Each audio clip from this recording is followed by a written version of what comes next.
ఇప్పుడు మనం కర్ణుడి యొక్క స్టోరీ గురించి చెప్పుకుంటాం. అయితే కర్ణుడు అనేక అవరోధాలను ఎదుర్కొంటూ చాలా విద్యలన్నీ నేర్చుకుంటా ఉంటాడనమాట.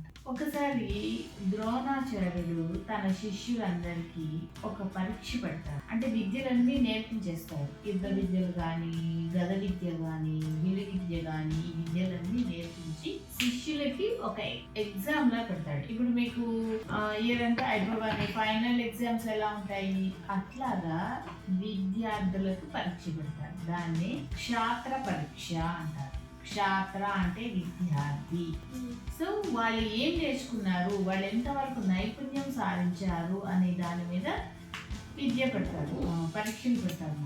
అయితే అందరి ఒక్కొక్కళ్ళు వాళ్ళ యొక్క విద్యను ప్రదర్శిస్తూ ఉన్నారు. అంటే భీముడు, నకులుడు, సహదేవుడు, అర్జునుడు, నెక్స్ట్ ఈ దుర్యోధనుడు, వీళ్ళందరూ ఒకరి తర్వాత ఒకరు వాళ్ళ యొక్క దీన్ని పరీక్షించుకుంటూ ఉంటారు. అయితే అర్జునుడు వచ్చిన తర్వాత అర్జునుడు ఏ విద్య బాగా నేర్చుకున్నాడు? బాణాల విద్య. అదేమంటారని చెప్పారు? ఆర్చరీ. తెలుగులో ఇంకొక మాట కూడా ఉంది, విలు విద్య. అది ప్రదర్శించేటప్పుడు, ఆ విద్యను ప్రదర్శించేటప్పుడు నా శిష్యుడు గొప్పవాడు అనంటే ఇంతకంటే మేలైన వాళ్ళు ఉన్నారు అని నిరూపించడానికి ఎవరైనా ఉన్నారా అన్న యొక్క ప్రశ్నకి సమాధానంగా కర్ణుడు నేనున్నాను, నన్ను కూడా ఈ విద్యలో పాల్గొనివ్వండి, ఈ విద్యా ప్రదర్శనలో పాల్గొనివ్వండి అని అడుగుతారు. అప్పుడు ద్రోణాచార్యుడు ఎవరు? టీచర్. ఎవరికి టీచరు? అర్జునుడికి ఒక్కడికి మాత్రమే కాదు, రాజపిల్లలు, కౌరవ పాండవులు ఇద్దరికి ఆయన గురువు అన్నమాట. అయితే ఆయన ఒప్పుకోడు అనమాట. ఎందుకు ఒప్పుకోడు? ఆయన క్షత్రియ పురుషుడు కాదు. అక్కడ జరిగేది ఓన్లీ క్షత్రియ విద్యార్థుల మధ్య మాత్రమే ఆ పోటీ జరుగుతుంది. అప్పుడు ద్రోణాచార్యుడు అంటాడు, నీవు ఒక క్షత్రియ పుత్రుడు కాదు కనుక నువ్వు ఈ పోటీలకు అనర్హుడవు, అంటే నీకు ఏమాత్రము అర్హత లేదు, కాబట్టి ఈ పోటీ నీ కోసం కాదు అంటే. అప్పుడు దుర్యోధనుడు ఆయన యొక్క బాణాల ఇదిని చూసి తనని తన వర్గంలో, అంటే తన యొక్క కౌరవ వర్గంలో చేర్చుకొని, ఇంత సమర్థుడైన వాడు నా పక్షాన ఉంటే బాగుంటుంది, నేను ప్రతి విషయంలో విజయాన్ని సాధిస్తాను అనే ఆలోచనతో దుర్యోధనుడు ఏం చేస్తాడు అంటే, గురువర్య, మీరు అతనికి కేవలము రాజ్యం లేదని, క్షత్రియుడు కాడని, రాజ్యం ఉన్న ప్రతి ఒక్కడు క్షత్రియుడే కాబట్టి ఆయనకి రాజ్యం లేదు అని అంటున్నారు కాబట్టి నా రాజ్యాలలో ఒకటైన అంగరాజ్యానికి ఇతనిని రాజుని చేస్తాను, అప్పుడు అతనికి ఆ అర్హత దొరుకుతుంది కదా అని అంటే, కేవలం రాజ్యం ఉంటే సరిపోతుందా అంటే సరిపోతుంది. ఇంకా వాళ్ళందరి గురించి, వాళ్ళ పుట్టుకల గురించి ఇంకా దుర్యోధనుడు వర్ణిస్తాడనమాట. ఈ వర్ణన గురించి మళ్ళీ మనం ఇంకొక కథలో చెప్పుకున్నాం. అంటే ద్రోణాచార్యుడు, ఇంకెవరు, వ్యాస మహర్షి, వీళ్ళందరి పుట్టుకలు, ఇంకా దుర్యోధనులో కౌరవుల పుట్టుక గురించి, అన్నిటి గురించి వివరించి వాళ్ళని కాంప్రమైజ్ చేసి అంగరాజు అంటే కర్ణుడిని అంగరాజ్యానికి రాజుగా చేసి ఆ యొక్క పరీక్షకి అర్హుడుగా నిలబెడతాడు దుర్యోధనుడు. దుర్యోధనుడి ఉద్దేశం ఏంటి అంటే, కర్ణుడి యొక్క శక్తి సామర్థ్యాలను ఉపయోగించుకోవాలి అన్నది దుర్యోధనుడి యొక్క ముఖ్య ఉద్దేశం. ఇక్కడ ప్రతి చోట కూడా, అంటే విద్య నేర్చుకునే చోట, విద్య ప్రదర్శించే చోట తన ఎన్నో అవమానాలు పొంది ఉంటాడు. ఎవరు?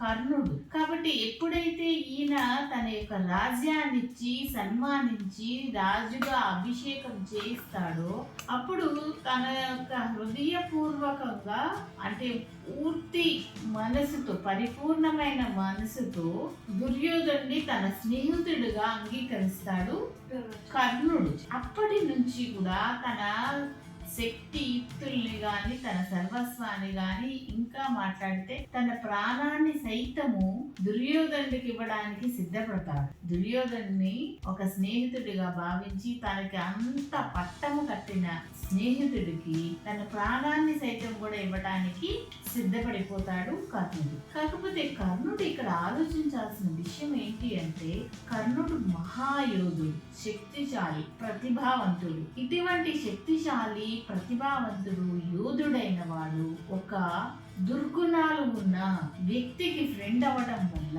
తన యొక్క మంచి అంతా కూడా అంటే తనలో ఉన్న ప్రతిభనంతా కూడా చెడుగే వాడటం జరుగుతుంది. అంటే ఇప్పుడు మనం స్నేహం చేసేటప్పుడు ఎదుటివాడు ఎలాంటి వాడైనా, రాజైనా, మనకంటే ధనికుడు అయినప్పటికీ కూడా మన స్నేహం వల్ల వాడికి సహాయం చేసి అంటే దుర్గుణాలు ఉన్న స్నేహితుడికి సహాయం చేసి ఆ స్నేహితుడి వల్ల వేరే వాళ్ళకి పరోక్షంగా హాని చేయటం కూడా కరెక్ట్ కాదు.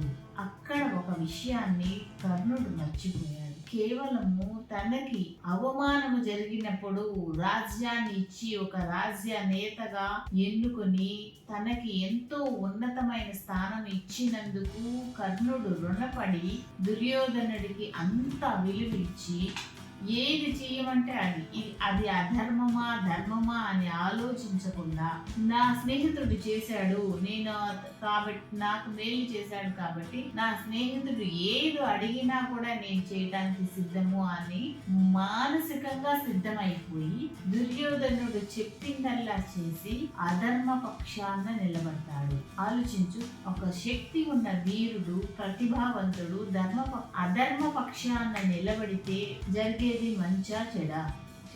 చెడే జరుగుతుంది. కాబట్టి స్నేహితుల ఎంపికలో ఆ స్నేహితుల యొక్క గుణాలను మనం తెలుసుకోవాలి. ఒకవేళ వాడు చెడ్డవాడని తెలిసినప్పుడు వాడి వల్ల ఇతరులకి హాని జరుగుతుంది అని తెలిసినప్పుడు ఆ స్నేహితుడు ఎంత గొప్పవాడైనా వదిలిపెట్టాలి. వాడు ఈ పని చెయ్యి అని అన్నప్పుడు స్నేహితుడు మన స్నేహితుడు ఈ పని చేయరా అంటే నా స్నేహితుడి కదా నాకు చెప్పింది అని చెప్పి గుడ్డిగా వెళ్ళి ఆ పని చేయకూడదు. ఆ పని ధర్మబద్ధమైందా కాదా? ఒకవేళ ఆ పని అధర్మమైనది అంటే దానిని నిర్మోహమాటంగా తిరస్కరించాలి. నేను చెయ్యను, ఎందుకు అంటే దానివల్ల వేరే వాళ్ళకి ఇతరులకి హాని జరిగే అవకాశం ఉంది కాబట్టి నేను పొరపాటును కూడా నీ యొక్క అభ్యర్థనను, నీ యొక్క రిక్వెస్ట్ని అంగీకరించను అని నిర్మోహమాటంగా చెప్పాలి స్నేహితులకి. నా ఫ్రెండే అని వెనకేసుకొని వాడు ఈ చెడు చేయమంటే చెడు, లేదంటే కీడు చేయమంటే కీడు చేసుకుంటూ వెళ్ళకూడదు. అర్థమవుతుందా?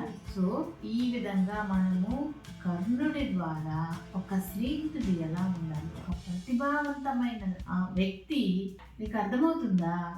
ఆ ప్రతిభావంతమైన వ్యక్తి తన యొక్క ప్రతిభను, తన యొక్క బలాన్ని చెడు పనులకు ఉపయోగించకూడదు. వాడు ఎంత ప్రాణ స్నేహితుడైనా కూడా ఆలోచించి నిర్ణయం తీసుకోవాలి అనేది జరుగుతుంది. నువ్వు కూడా స్నేహితులు ఎంపిక చేసుకునేటప్పుడు లేదా స్నేహం చేసేటప్పుడు వాడు ఎటువంటి వాడు అని తెలుసుకొని స్నేహం చేయడం మంచిది. ఒకవేళ లేదు వాడు చెడ్డవాడే అనుకో, ప్రయత్నించి చూడు, మంచివాడుగా మార్చడానికి ప్రయత్నించి చూడు. ఒకవేళ మారే ప్రయత్నం వాడు చేయలేదు, నిన్నే చెడగొట్టేటట్టు ఉన్నాడు అంటే వాడి స్నేహాన్ని వదులుకోవడము ఉత్తమం.